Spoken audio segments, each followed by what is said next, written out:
Hey, everybody, my name is Stevie B. I'm a recovered alcoholic, and I'm a member of the Golden Text Group of Hollywood and Alcoholics Anonymous. God bless you guys. And I got overwhelmed when I saw Jason tonight, my friend. And I remembered that when I was coming back. And I remember when I went to the Liberty House. And I had spoken there before. And which is right around the corner from here. And I had 7 years and I relapsed. And people didn't know. Some people knew and some people didn't know. And I walked on the property. And Richie, the house manager at the time, he said, "Stevie B, are you here to speak?" And then his eyes focused. And he could see that I was broken. And I had lost my swagger. I had lost my confidence. And then I hope I never forget what he said to me. "Would you like a sandwich?" Now, you may find that funny, and that's fine. But maybe you haven't relapsed. Maybe you haven't had to come back. Maybe you haven't had to reinvent yourself. Maybe you didn't have to crawl back from the gates of death.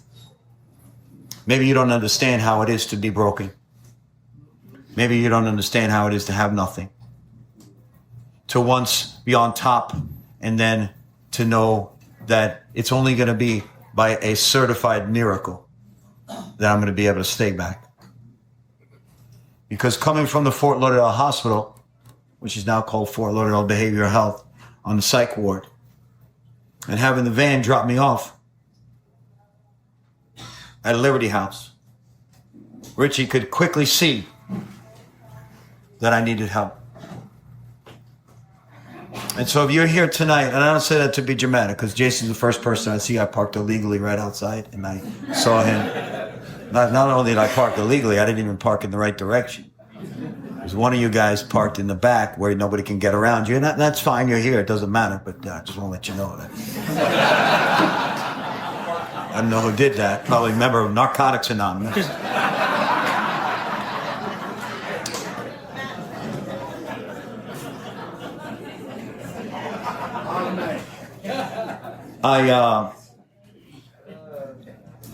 My partner knows, and Sally knows, I don't usually take speaking engagements on Sunday night because it's the one night that I promised to my wife that over the years that I would dedicate my life to Alcoholics Anonymous 6 days a week, church on Sunday morning, Bible study on Wednesday. So I do 8 meetings a week, but no meetings on Sunday.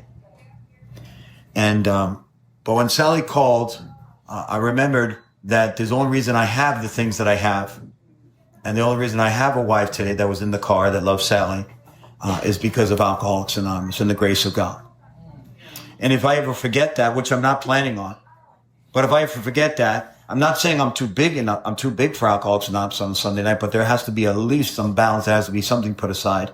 But today there was something that hit me, Sally, because of what you and I being at the funeral for Drew 14 years ago, and then seeing the president holding his picture up this week, the same picture that's at JC Recovery Center that's on the wall, the same memorial that you and I went to, reminded me that this is really life and death. Like this is really serious. Like what we have is, like, this is the answer. And Alcoholics Anonymous will put your hands in God's hands so that you will point in the right direction. But I don't know if you get it. But my sponsee, Michael, that was sponsoring Drew, that died, and now President was holding his picture yesterday, that this thing is serious, what we have. I'm looking at many of you, and we've been at a lot of memorials together. And I don't say that to scare anybody, because we don't get scared, right, Janet? We're not going to get scared into recovery. But hopefully you're going to be wowed into recovery. Hopefully you're not going to stay because you don't want to relapse. Hopefully you're going to stay because you want to have a life beyond your wildest dreams. Hopefully you understand that we're going to show you, we're going to teach you, the people that come before us are going to show you and teach you and share with you that we're not holding on, we're not hanging in there, we're not waiting to get to the next. This is, I mean, like we're experiencing a life of joy.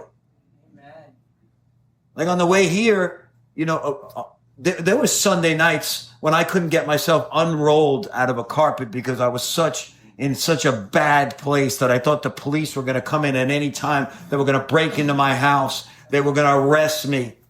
That I had called the police on myself several times. Several times in a complete paranoia delusion, I called the police because I wanted to one-up them. I didn't want them to come in and to have one over on me. So I said, listen, I know they're coming. As a matter of fact, I know they're here. So what I'm going to do so that we are on the same playing field, I'm going to call them.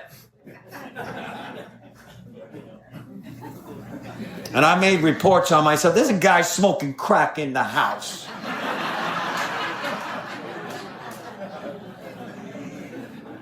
He's on the second floor.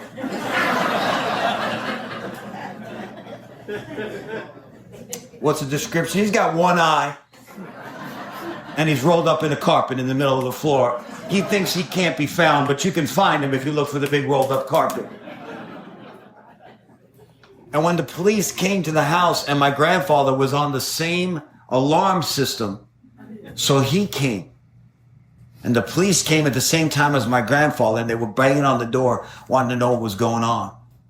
And in that interim time, when you're at the highest level of paranoia, and then you go down one step, and then you realize, I might have overshot the calling of the police on myself.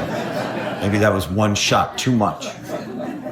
And then you answer the door. You're not sober, but you're not out of your mind as much, and you realize that they weren't there. Right? Breaker, 1, 2.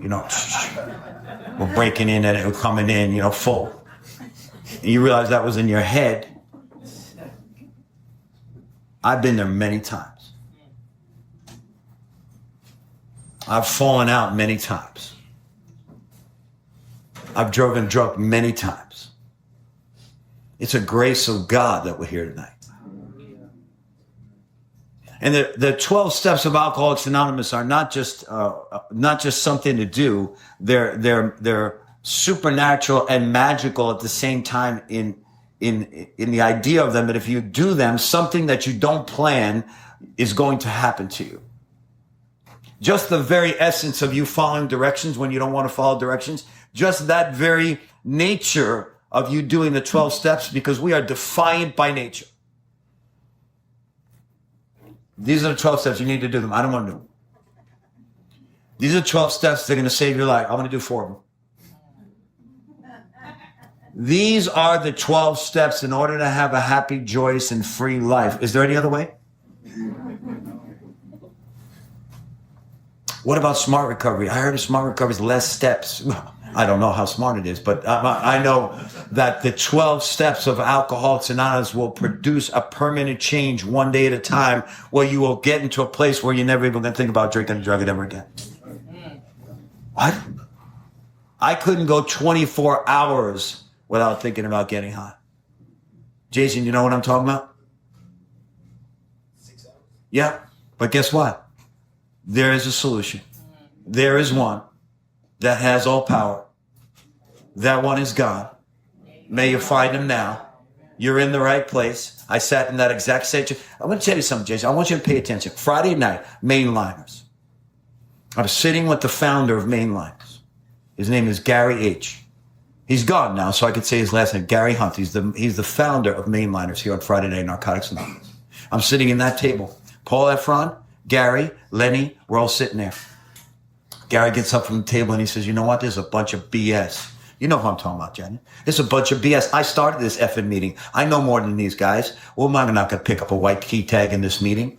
And he left and he was dead the next day.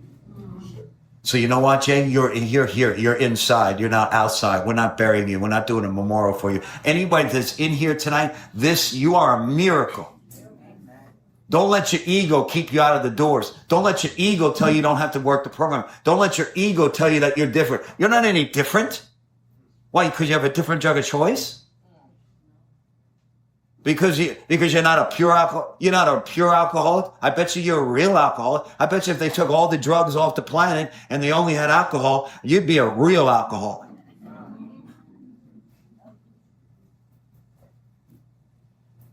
I'm not a pure alcoholic. I'm a real alcoholic. You know what a real alcoholic is? A real alcoholic has a drink and then does stuff that you wouldn't normally do 5 minutes earlier. Like if I'm sober and you say, hey, Steve, you want to try some stuff from Home Depot? It's in the bathtub. A guy named Julio mixed it up for us from some chemicals at the depot. I'd be like, of course not. That's ridiculous. One drink later, I'm like, where's the jug? Where's the tub? Where's Julio? What's the price? And I want you to know something. I don't even need a drink for that. And I'm going to tell you a true story. I don't even think John, my partner, knows the story. A true story. I took a jug of that stuff 5 years clean and sober. 5 years clean and sober. I said to my buddy who was the Miami Hurricane strength coach, and I had no desire to get high. Listen how insidious the disease of alcoholism. I had no desire to get high. I was 5 years clean. But I wanted to be a bigger bodybuilder than I was. I was already taking everything that I could during the day. And I had heard that there was stuff that you could take during the night so that you go to bed and when you wake up in the morning, you have to have extra muscle. I know it sounds funny to you, but it didn't sound funny to me. I thought it was a legitimate question. So 5 years clean, I said, listen, is there some stuff I can take and get to a real deep sleep and then growth hormone gets produced while I'm sleeping? And then when I wake up in the morning, I have extra muscles? He goes, yeah. We're all doing it. He goes, it comes in a jug, an unmarked jug, an unmarked milk jug. And you just need a cap full. But here's the thing about this. This is 5 years sober. Not working the steps before I relapsed, not in this sobriety. 5 years in sobriety, not sober-minded, not thinking my things above, just physically sober, in sobriety, but not working a program. I said to him, wait a minute, hold on a second. Tell me about this stuff. He goes, listen, here's what I'll take. If you take a capful, you get really good sleep and growth hormone could be produced and you could wake up with better muscles. I said, okay, so why are you saying it in a negative way? He said, but sometimes a capful doesn't work. You need to take two. Or if that happens and it's too much, you can go into respiratory failure. I go, how much is the jug? That's 5 years clean with no drugs in my system without working a program. I want to know how much is the jug that could possibly kill me, but I could wake up with bigger biceps if I pay it, if it works. That's the difference between my sobriety this time, which is keep in mind, the word sober, it comes from the Bible. It's keeping your mind on things that are sober-minded. I don't think that way anymore. I have recovered from a seemingly hopeless state of mind and body. You can recover too. When I say I come up here and recovered, it's not like some elite force that I'm part of. Oh, he must be part of the elite force.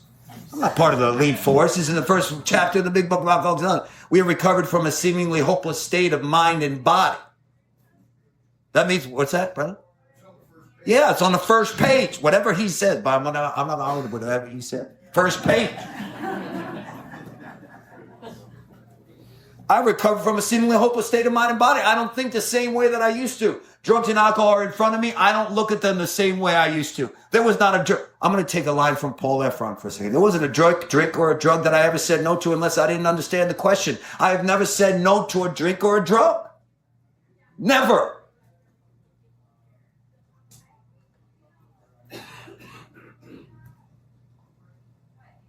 And so I had to come back. Because in my first sobriety, when I was doing steroids, when I was saying yes to growth hormone, when I was saying yes to GHB, which is that drug I was just telling you about, which I didn't even know the name was. I didn't even know the name. I didn't care what the name. Pat, you would have loved it. It's an empty jug and made by a guy named Julio from Home Depot. 2 caps and you die, but 1 cap could help you get better muscles. I'm like, yeah. 2 years in sobriety, I was arrested for picking up a prostitute coming out of a meeting of Alcoholics Anonymous. And then because the people recognized me inside the Broward jail from the 12-step house, I had to pretend I was in there with hospitals and institutions. I think I see one of them right now. I lied to you. I'm sorry. I apologize. I'm inside, 2 years sober, in jail. I was arrested 2 years sober for making fake ID cards at my work. The Department of Alcohol, Tobacco, and Firearms pulled me out handcuffs with an entire task force and brought me in jail. That's 2 years in sobriety. I kept getting arrested. I'm like, what does a nice guy like me keep showing up in jail? I'm sober. People are like, hey, Steve, they were drunk. They're like, hey, Stevie, we saw you at the 12-step house. How come you're in jail with us? And I never thought to ask myself, why do I keep winding up in jail? Sober, physically sober, because I wasn't mentally sober. Having had a spiritual awakening as the result of these steps, we tried to carry this message. Alcoholics into practice. There shouldn't be extremely attractive females in front of that step right there. That's not good for any of us. And practice these principles in all our affairs. Okay, I think you should move the tables. So I wasn't practicing the principles because I wasn't practicing the principles. I was getting arrested, and because I was getting arrested, I had to lie while I was inside jail. I'd see the people when I'd come out, and they'd say, hey, why were you there that night? I'm like, Service keeps you sober. A lot of service. Doing a lot of service. And so I had this God-sized hole, this deep, deep infected God-sized hole. Same thing as Michael had when he was 5 years. And we used to call him South Beach Michael because he would come to the meeting after South Beach remember, right? He'd just roll into the meeting. And I'm going to tell you, there's not enough drugs, alcohol, sex out there to fill that God-sized hole. You may think what about money? No, it's not going to fill the God-sized hole. What about relationships? Not going to fill the God-sized. That's why they tell you, don't get into relationships while you're in treatment. You'll see. You think it's going to work out. It may work out. It's possible it's going to work out. It's probably not going to work out. Just because the person has the same exact curfew as you doesn't mean that they're your soulmate. Just because you meet them on the med line doesn't mean you should be hooking up with them. Oh my God, you're on the same meds. I've been waiting to meet you my whole life. And you have the same t-shirt. And you're on the same van. This should work out. Because why? We can't live with ourselves. We can't be by ourselves. So a relationship with another broken person feels better than a relationship with this broken person, since I can't have a relationship with God, and I don't want to become a full person because I don't know how to do it. And you're telling me that the steps are going to make me a full person, but I would rather text message you and tell you I love you. Because I can't love me. And because I can't love me, I saw her. She was at my work, and she was in the circus. There was a circus down here. She was in the circus, and she rode in on an elephant. And I said, if I could get that beautiful South American beauty that rode on an elephant, that could fix my God-sized hole, which was inside me, because I had the steroids, I had the muscles, I had the car, I had some money, I was young, I had a full head of hair, my hair used to go here, my eyes were straight at the time, and nothing was working. And I saw her. I said, if I can get that girl, I mean, how many other people could date a girl that rides an elephant? That's a big deal. You know what I'm saying? And I married her. That's right. We had a big circus wedding. I married her, yep. Little people and everything.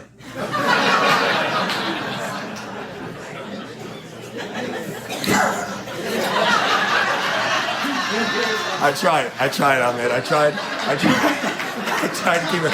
Even I couldn't handle that one. I couldn't do that one. And on the wedding, I saw some people drinking fine wine, and they put it into a decanter, and the decanter was in the middle of the table, and they were letting the wine breathe. And I thought to myself, I could probably do something like that. I was 5 years in sobriety. I was going to the meeting back there, the 11th step group, and I thought if I could drink fine wine or stuff like that, then, and of course I'll never go back to drugs, then I could probably get away with fine wine and different things like that. I knew I could never go back to drugs. And at 7 years, I picked up alcohol. And alcohol immediately took me back to drugs. Not hard drugs, not the hard drugs, but just the minor drugs. You know, the minor drugs that people think will not take them back to the alcohol. And the alcohol doesn't think they'll take you back to the minor drugs. And you don't think the minor drugs are going to bring you back to the big drugs. And let me tell you something. Anything other than cold, stone, physically and mentally sober, you're losing the battle. Doesn't matter that it takes 5 years or 10 years. Doesn't mean all these people that are doing all this quasi sobriety, it's not going to work out. Every one of them are going to fail. Every one of them. If I told you that I had cancer, but I could keep the cancer away for 6 years, but then in the 7th year, Kirk, right? We're just recovered from cancer, praise God. If I told you in the 7th year I was going to die, that's not a great diagnosis.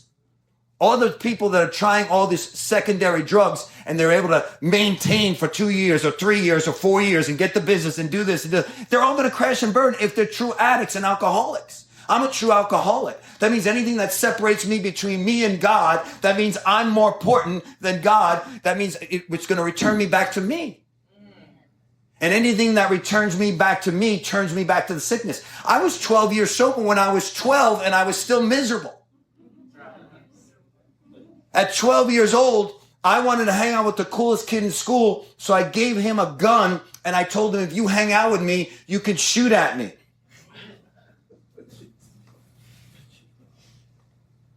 I was 12 years sober. I never had a drink, and I was already acting alcoholically.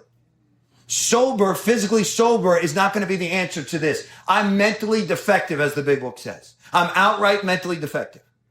That's what I mean. I'm not broken. You add God and Alcoholics Anonymous and a service commitment and a purpose, and I get fixed. I'm not broken. I'm just not well. And for those of you that you know you're not well, guess what? You know half the battle right there. It's the people that come in that feel they're well, that they don't have to work the steps, they don't have to do the deal, they don't have to have a relationship with God, they don't have to have a service commitment, they don't need a home group, and then they already believe they're well, and then guess what happens? Then they find out they're sick. So I relapse, I get into some secondary drugs, not a big deal, I'm still going to work. And then one of the guys at work sees that I'm shot out and I'm really, really tired, and he's my hairstylist, and he's gay, and he's just the sweetest kid, and he comes up to me, he goes, Stevie, you look shot out. I go, I'm tired. He says, you just need some Tina. I go, hold on a second. I had a problem with cocaine. I can't be doing anything that's cocaine based. Listen to my mentality. I'm already drinking and taking my dad's drugs. And I'm like, I can't do any cocaine because I used to have a problem with cocaine. He goes, this ain't cocaine, this is Tina. I go, yeah. Well, that sounds like it'll be fine.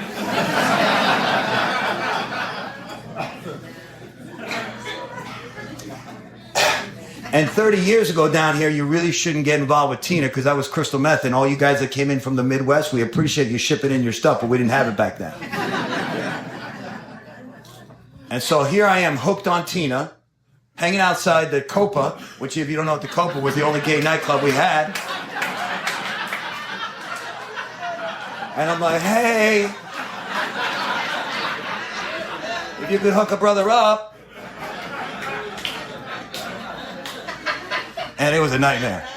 Okay? Never get addicted to a drug that you can't get. It's a bad thing. And Tina turned into Ike and was beating me all around town. It was awful. Awful. Talk about paranoia. That's the ultimate paranoia stuff. That's made from the devil. And some of you people in a trailer in Arkansas. Shipping in your product over here. It was awful, and everything fell apart. And my wife left. My new wife, my beautiful wife, left Sanders. She went back to her country, and when she came back, I had relapsed into my original drug of choice, and she served me with a restraining order. Praise God, and put me in the Fort Lauderdale hospital for the 4th time in 1 year. And I was pitiful and incomprehensible demoralization. And I came to the 12-step house. And I saw a guy that I didn't like. We had had a fist fight in a meeting before. And that's a true story. And he owned a treatment center. Not at that time, but I didn't like, oh, you know him. You worked with him. Yeah. And he goes, did you just drive here? I go, yeah, I drove here. He goes, And you have a wallet on you? I go, yeah, I have a wallet on me. He goes, you ain't going to make it. And I was still living in my house. Wait, I fast forward. I want to back up. I've never told this story before. This is looking like with the wisdom of a guy that told. He meets me out there and he tells me, did you just drive here? I go, yeah. He goes, from your house? I go, yeah. He goes, and you have a wallet on you? I go, yeah. He goes, you ain't going to make it. I go, what? I just had 7 years. He goes, you ain't going to make it. I hope you listen. He goes, you ain't going to make it. Unless you put yourself in a recovery house, give away your car, and give away your wallet, you ain't going to make it. I told him, you have no idea what you're talking about. And you know why? He was 100%. Steve S. was 100% right. I didn't like him. I'm not even sure how I feel about him now. But I had to get a 6-felony car crash, 6 felonies in one crash, which is like overachievement. You know, that's a big deal. Lose the car, lose the house, lose the wallet, and wind up basically homeless at the Liberty House. Thank God they took me in. And he was right. I had to have nothing to come back. Some of you guys have all your stuff and you're able to come back. If you have all your stuff in your head, then you can get off on that floor. You don't have to go to where I went. You don't have to go to pitiful and incomprehensible demoralization. You still have a car and you can get sober? Great. You still have a car and you can still get sober in your house? Great. You still have a wallet and you can get sober? Great. I couldn't have nothing. I would smoke it up. And so I'm in the Liberty House. I got nothing. And when you're down to nothing, God's up to something. And I call my first sponsor, and my first sponsor says, you're going to start praying on your knees. I hadn't spoken to him like 5 years. He said, you're going to start praying on your knees in the recovery house. And Lenny P. from Narcotics Anonymous told me, you need to start praying on your knees. I'm like, these guys are like hoodlums telling me I need to pray on my knees. And I started praying on my knees.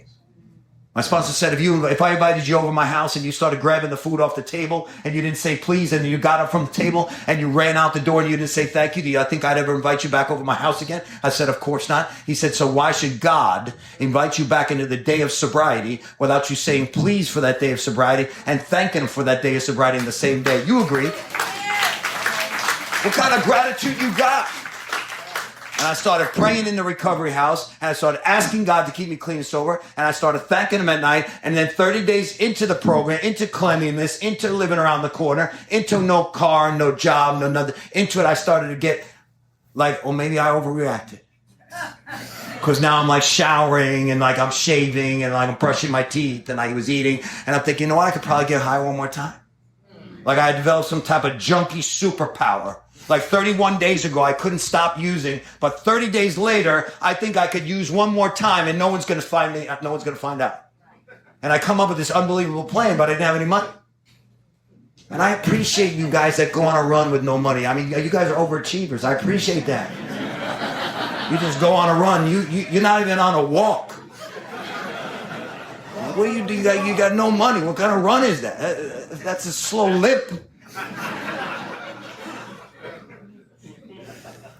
But I know where to get money, so I call my wife, who has a restraining order against me, and it turns out she had joined Al-Anon, which I didn't know. That's right, yeah. Only person that got that was Sally and Kelly. They understood what was going on. My wife had developed a support network of people that told her, don't believe anything that I said. If my mouth was moving, I was lying.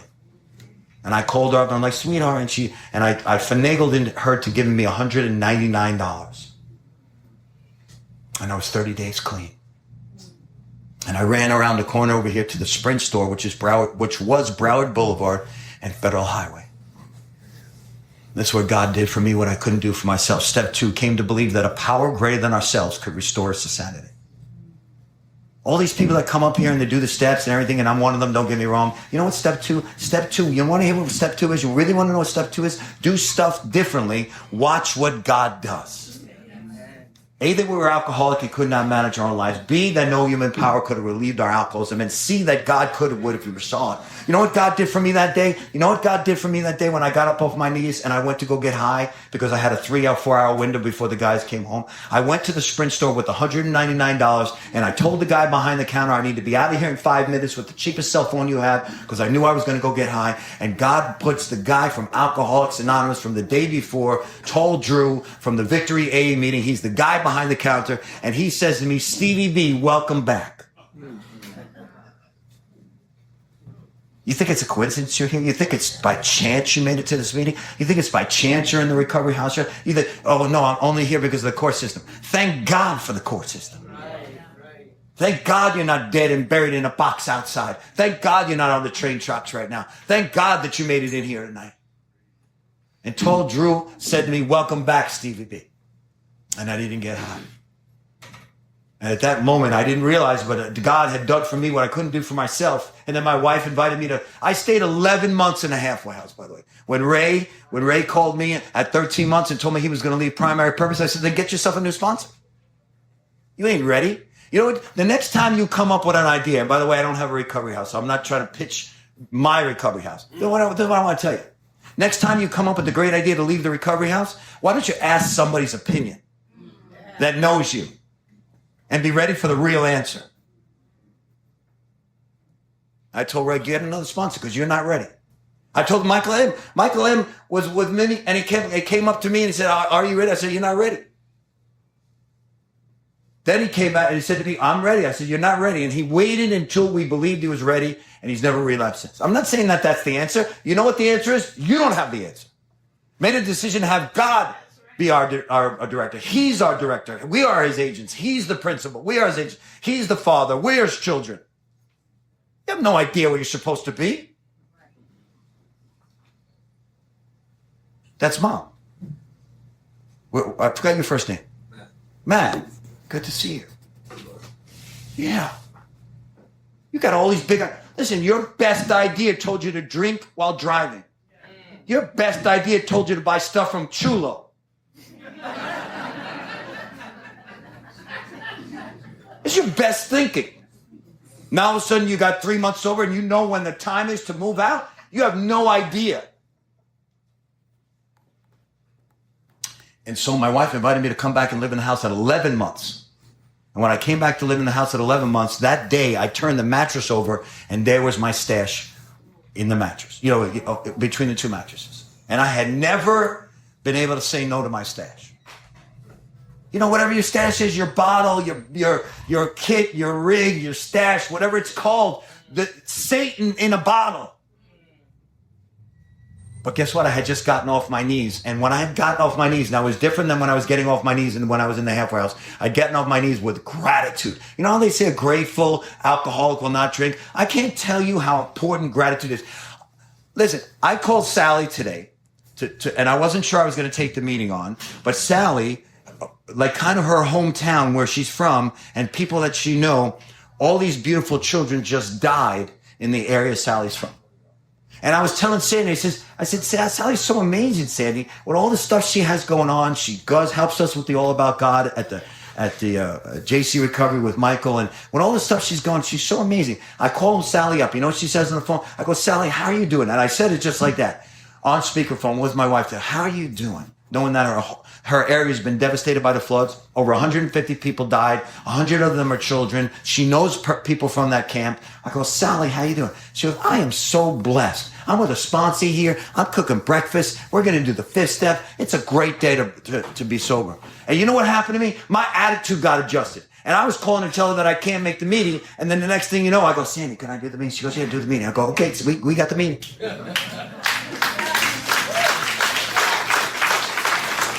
How can we not have an attitude of gratitude? Do you know where you should be but God? Do you understand where you should be but God? This is a whole but God story. You should be locked up, buried up, We had a guy that drank at 17 years. His name is Iron Man Frank. He had one drink. Did you know that wet brain can take one drink after 17 years? He took one drink and his wet brain kicked in after 17 years and spent 6 years outside our church on a bench thinking that he was sober. You remember Michael coming to Bible study, covered in his own excrement, thinking that he was sober from one drink after 17 years. But God, you're not there. How much stuff how many of you overdosed? How many of you came back from Narcan? How many of you should be locked up forever? Sally is a nurse that used to give the pill to the patient and a pill to herself. She'd be like, one for you, one for me. One for you, one for me. One for you, one for me. The state of Texas said, we are not going to give you your license back. She said, okay, thank you, I'll be back. And she went, they're like, you're not getting your license back. You're a pill-popping nurse. She said, okay, I'll be back. Next year goes back. No.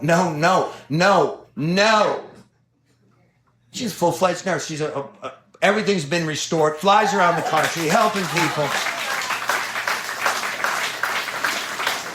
Any drivers for treatment centers in here? Any drivers for treatment centers? All the drivers for treatment centers are ex-felons. Most of them have the most amount of DUIs. They were told you're never going to drive again. Now they're driving your van.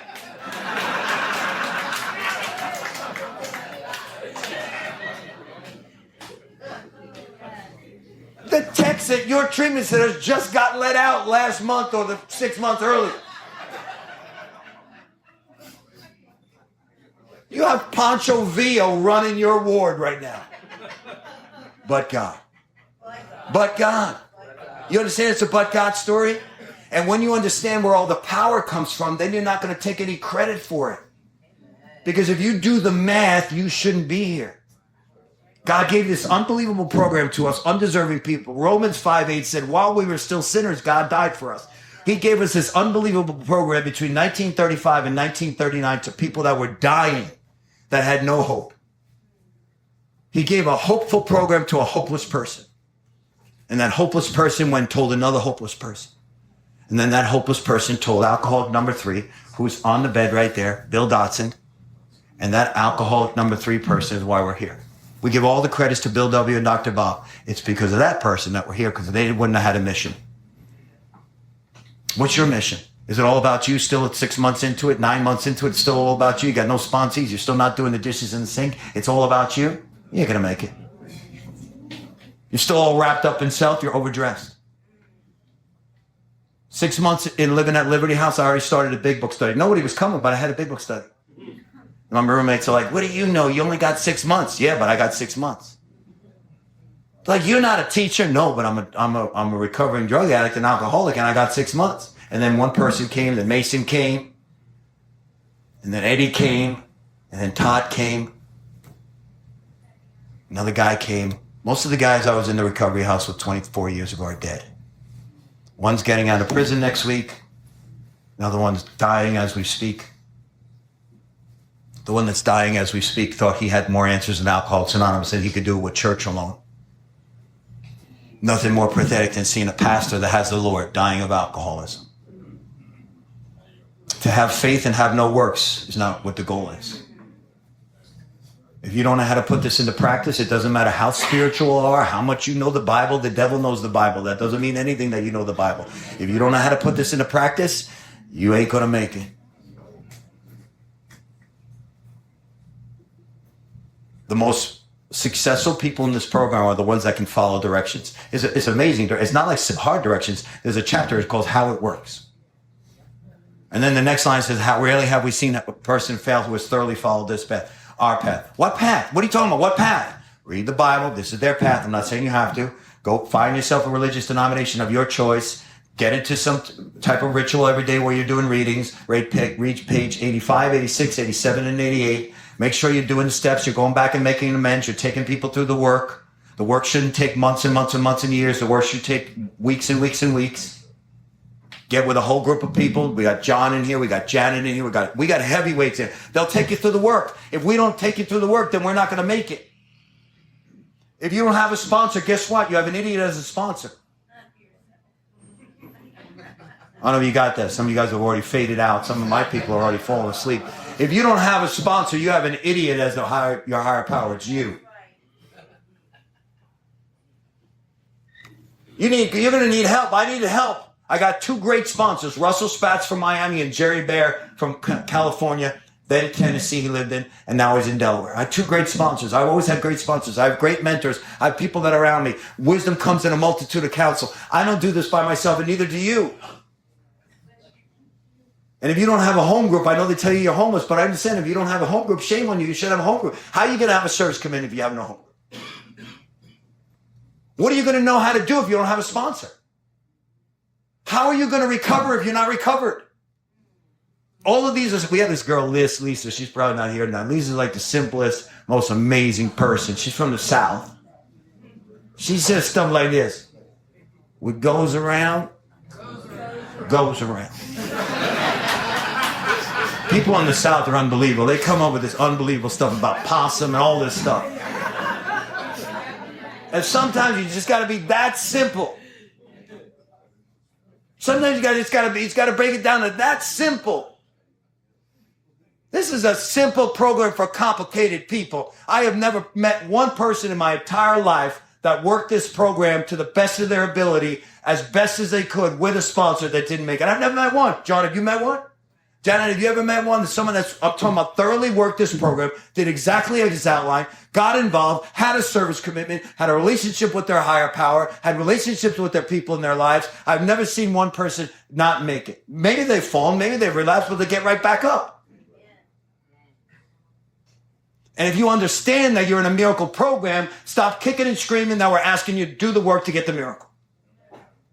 And I'm going to tell you something, and I'm always learning. This week, it happened to me twice in a month. And my friends know that this happened to me. I started to get high-minded in Alcoholics Anonymous. Like I started, and I didn't know what was happening.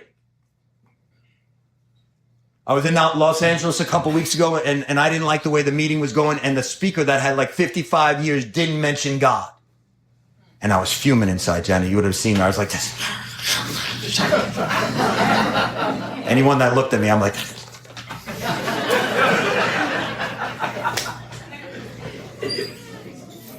And I was making a scene in my row. And there was a whole drug talk. I mentioned drugs, but there was a whole drug talk. It was all about drugs, and it was all about not God. And I left. I'm like, those meetings in Beverly Hills stink. And I didn't realize there was a problem with me. I didn't realize on page 417 it says whenever I'm upset, it has nothing to do with the meeting in Alcoholics Anonymous in Los Angeles. It had to do with me. I thought it was a problem with the meeting in Los Angeles. It had to do with me.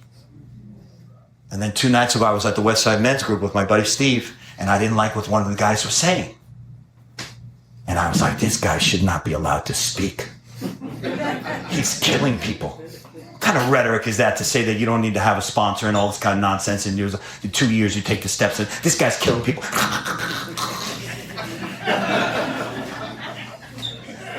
And then this kid gets up and he takes his medallion and he checks me. I'm like Stevie B. I'm like 24 years sober. I'm like speaking around the country, and he checks me in front of like 200 guys. And he's like, there's no experts in Alcoholics Anonymous. There's just one ultimate authority, and that one is God, and it's not you. And I was like, he's right. I was wrong. 100% wrong. There's not a problem with the meeting in Los Angeles. It's a problem with me. I want the meetings exactly like I want. I want my friends. I want to hang out with my friends. I want people that go to church. I want people that are not cursing.